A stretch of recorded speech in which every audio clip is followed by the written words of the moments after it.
Olá pessoal, Edu Tagliaro aqui com vocês. Então, pessoal, julho está acabando e muita gente falava no começo do ano que em julho a vida voltaria ao normal e que tudo estaria barato e que voltaríamos aos preços pré-pandemia, assim dizendo.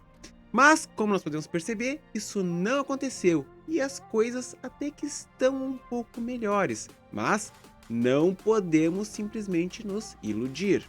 Para entender o que acontece, nós temos que olhar um pouco o cenário econômico mundial, como eu costumo fazer sempre aqui nesse quadro mensalmente. Então, assim, no cenário mundial, o mundo ainda vive sim uma falta de chips, de componentes eletrônicos, e se alguns setores que ainda não estavam tão afetados como o setor automobilístico está com essa falta de chips, já é previsto que a produção de celulares e placas, enfim, componentes, placas que precisam de diversos componentes eletrônicos, vão sofrer sim aumentos, e isso deve seguir durante 2022, inclusive. E um agravante para o aumento dos preços é o recente aumento nos preços do alumínio, pois os fabricantes de capacitores já reajustaram os seus valores. Ou seja, tudo que for produzido agora e que vai chegar daqui a alguns meses nas lojas terão os seus valores impactados. Um problema que está colocando em alerta o mercado é que a China está começando um processo de estatização de empresas. E esse é um tema bem complexo, até algumas pessoas devem pensar, como assim estatização? A China já não é comunista, enfim, socialista, etc, essas coisas todas?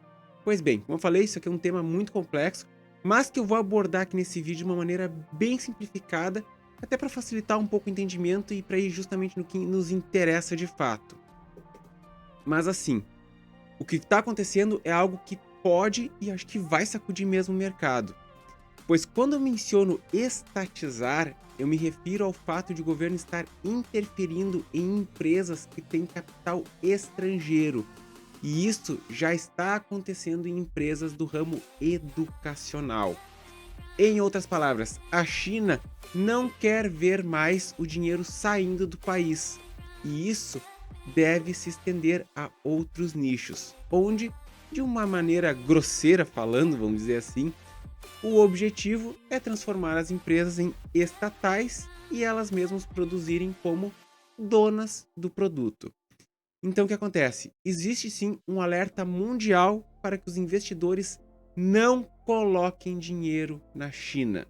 Conforme eu já falei para vocês em outras ocasiões, já que sabemos que no caso dos chips, componentes eletrônicos, existe um movimento forte por parte dos Estados Unidos e da Europa para acabar com a dependência asiática na fabricação, enfim, desses componentes. O grande problema é que, se a China ampliar esse processo de estatização, podemos ter um grande problema na fabricação de componentes. Apenas lembrando que a Foxconn, que fabrica muitas placas para muitos fabricantes, dizendo assim, placas-mães e outras placas, né, tem a sua sede em Taiwan, mas é uma das empresas que mais exporta de sua fábrica na China. Ou seja, a sede da Foxconn é em Taiwan, mas a fábrica dela na China é uma das maiores exportadoras que existe. E com isso, nós não podemos esquecer do conflito entre China e Taiwan, que eu já trouxe aqui para vocês algumas vezes aqui nesse mesmo quadro, que eu faço mensalmente. Outro ponto é que fornecedores de circuitos analógicos de Taiwan já anunciaram também aumento nos preços dos chips. Pois é. Outro fator que devemos ficar atentos é que uma boa notícia, mas que pode ter um efeito rebote, é que a TSMC vai abrir uma fábrica nos Estados Unidos para a fabricação de chips em 5 nanômetros. E a outra, enfim, relacionada à TSMC, a Sony também tem interesse nela e quer que ela tenha uma fábrica no Japão. Pois é. E a Alemanha também quer atrair a TSMC para que essa tenha uma fábrica lá. E assim, ó, no caso, como vocês perceberam, eu não tô falando de países brigando para ver quem vai levar a fábrica, mas sim da TSMC colocando as suas fábricas em todos esses países que eu mencionei. Pois é, e o Brasil aqui só no agropop. A questão é que a TSMC sempre foi muito conservadora e sempre ela foi contra a ideia de ter fábricas fora de Taiwan. Mas não sei até que ponto a iminência da China nos próximos anos querer tomar Taiwan à força, e isso, enfim, já está bem clássico, já, enfim, já é bem enfatizado. Não sei se isso não está induzindo a TSMC a se antecipar antes que ela venha a perder tudo. Agora, a preocupação sobre essa diversidade de fábricas da TSMC está na questão de custos, concorrência e câmbio, que são fatores que podem derrubar a receita da TSMC e, de certa maneira, atrasar o avanço da tecnologia. Em outras palavras, os preços podem tender a subir sem termos os devidos avanços tecnológicos. Agora, falando um pouco de dólar, conforme eu já mencionei em outras ocasiões, não existe interesse aqui no Brasil em que ele fique abaixo dos 4,80, justamente pelas ações cambiais do Banco Central que levariam o Banco Central, o BC, a ter prejuízo. E, claro, ao nosso agropop.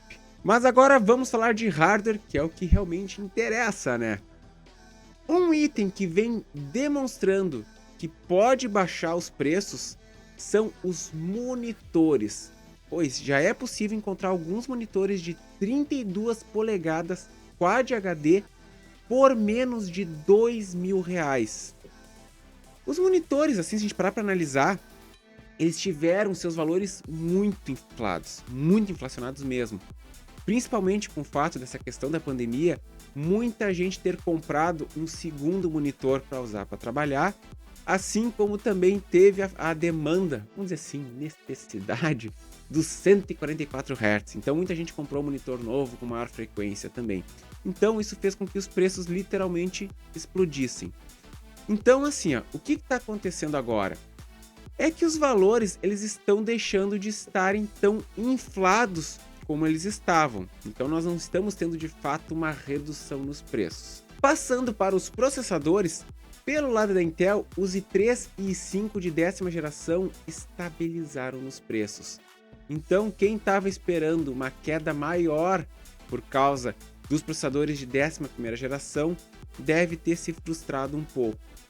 Mas os i7, que já vinham aparecendo por menos de R$ 2.000, já começam a surgir em promoções por menos de R$ 1.700. Mas, de qualquer modo, evite a compra de processadores de 9ª geração, pois os preços estão iguais aos processadores de 10ª. Já pelo lado da AMD, os preços da linha 5000X estão praticamente no mesmo patamar da linha 3000, seja os Ryzen 5 como os Ryzen 7. E o queridinho Ryzen 5 1600AF, esse aqui teve um aumento brutal de preço.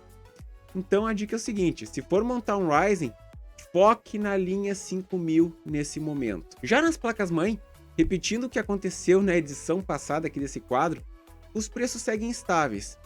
E eu vou repetir algo que eu falei na edição passada. Evitem placas, no caso da Intel, placas B460. Os preços estão proibitivos, pois as placas básicas, as B460 mais básicas, estão mais caras que as H410 e não oferecem nada demais.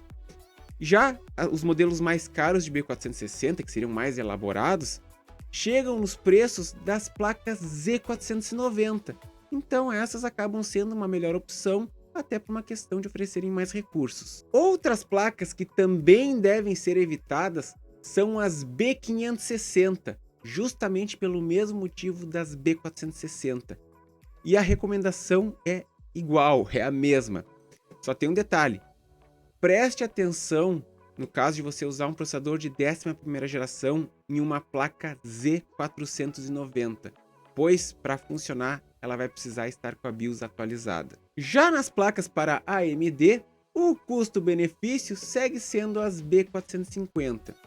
E sinceramente, investir em uma A320 nesse momento não é interessante, principalmente pelo fato dos processadores 5000X, como eu mencionei anteriormente, estarem no mesmo patamar de preço da linha 3000.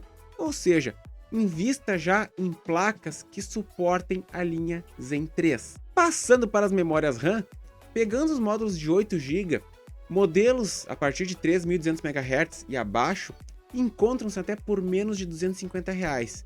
Infelizmente, acima dos 3.200 MHz, literalmente temos um mercado à parte, com alguns modelos com alta frequência, mas com alta latência, sendo vendidas até por um pouquinho menos de R$300. Só que as memórias rápidas de verdade, essas estão com valores que rompem a casa dos 400. Mas, sinceramente, essa diferença de preço não se reflete em desempenho. Os preços das memórias não devem subir, pois logo as memórias DDR5 vão começar a surgir, então as memórias DDR4 de baixa frequência devem começar a entrar no ritmo de receber promoções constantes. Agora, falando de SSDs e HDs, esses mantiveram-se estáveis e a tendência é que se mantenham, ou seja, não devemos ter surpresas nos preços dos HDs e dos SSDs. Ou seja, se você puder aguardar, postergar, enfim, não é um produto que você deve ter desespero em comprar, mas se quiser comprar também não deve ter uma expectativa de que vai baixar de preço. Chegando nas fontes, seguimos em um bom momento para dispensar aquela fonte Gamer Explosion Series e aproveitar então para comprar uma boa fonte de qualidade.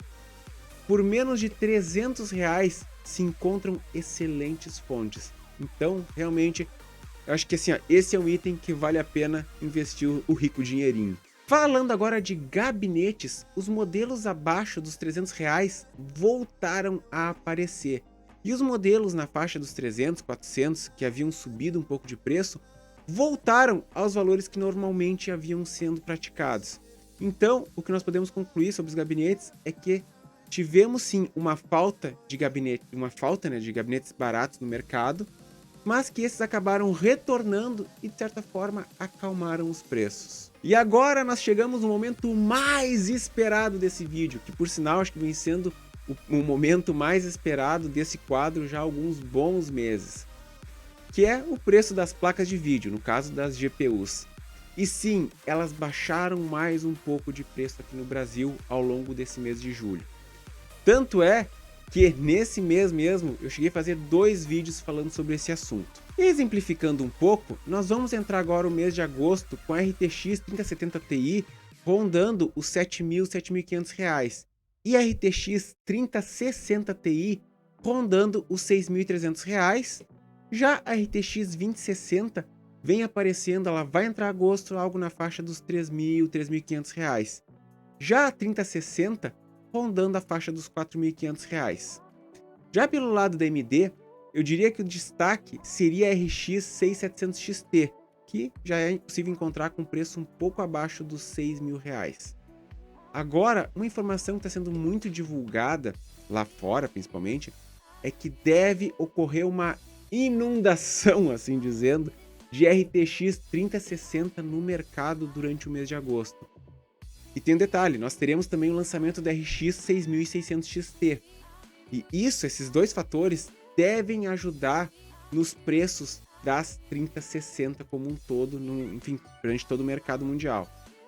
Claro, não estou dizendo que nós vamos ter 3060 por R$2.000, mas talvez nós já podemos sonhar com valores abaixo dos R$4.000 em alguns modelos. E assim, pessoal, é muito provável que essa queda de preço na RTX 3060 vai ser justamente para encaixar no mercado, em termos de valor, a RX 6600 XT. Mas uma coisa é importante mencionar, e é um assunto que eu até já falei num outro vídeo, mas é que os preços lá fora estabilizaram e seguem estáveis. Como eu mencionei, eu já falei sobre isso num outro vídeo, só que no momento que eu tô gravando esse, que é um vídeo mais novo, os preços seguem estáveis lá fora e não demonstram sinais de queda agora para a entrada do mês de agosto. Para vocês terem um exemplo, nos Estados Unidos, o preço normal de uma 3070 Ti está em $1.100, o que, convertendo para reais, daria algo em torno de R$ 5.700. Já uma 2060 lá fora está sendo vendido por $650, o que convertendo daria R$ 3.300. Agora, aqui no Brasil, durante o mês de julho, os preços seguiram baixando levemente. Por quê? Porque quando subiu, eles chegaram num nível que ficou muito mais inflado que os valores, enfim, a inflagem de preço que ocorreu lá fora. Lá fora subiu, mas aqui subiu muito mais proporcionalmente. Então, nós estamos com uma falsa sensação que nós estamos tendo uma enorme redução de preço, quando na verdade, se a gente for comparar o que está acontecendo de fato no mercado, esse número nosso aqui, ele é um tanto artificial. E aí o que acontece? Aqui no Brasil, nós ainda temos um grande problema que eu já falei anteriormente, as placas pseudo-baratas. E aqui nesse balaio, eu coloco hoje todas as placas que estão custando até R$ 3.000. E por isso que eu tô chamando, enfim, de pseudo-baratas, né? Essas placas, essas pseudo-baratas, elas tiveram também uma pequena redução dos preços agora em julho, coisa que não vinha acontecendo anteriormente. Mas essa redução foi bem menor do que as placas mais caras. Então, assim, ó, enquanto essas placas estiverem nesse patamar de valor e não baixarem, ou seja, nisso, eu cito placas da série 700 que já deveriam estar mortas e enterradas, RX 550, 1050 Ti e as placas da série 16 e até mesmo a RX 5500 que andou reaparecendo no mercado e com valores acima de R$ 3.000, ou seja, enquanto essa escadinha de valores até os 3.000 estiver preenchida, isso vai seguir segurando uma possível queda maior das placas que são as mais desejadas. Só que tem um detalhe, nós não podemos esquecer que talvez nós já estejamos próximos da estagnação geral dos preços. Mas de qualquer forma, a minha recomendação agora é de não comprar, mas pode já se pensar em começar a fazer contas para projetar uma compra futura, ou seja, dá para começar a economizar o dinheiro pensando em comprar um modelo tal, pois, na minha visão, os preços não devem subir novamente. Mas e aí, pessoal? O que você acha de tudo isso? Estão pensando em comprar algo? Deixa aqui nos comentários. Por hoje é só. Se inscreva no canal, like no vídeo, ative o sininho e até a próxima!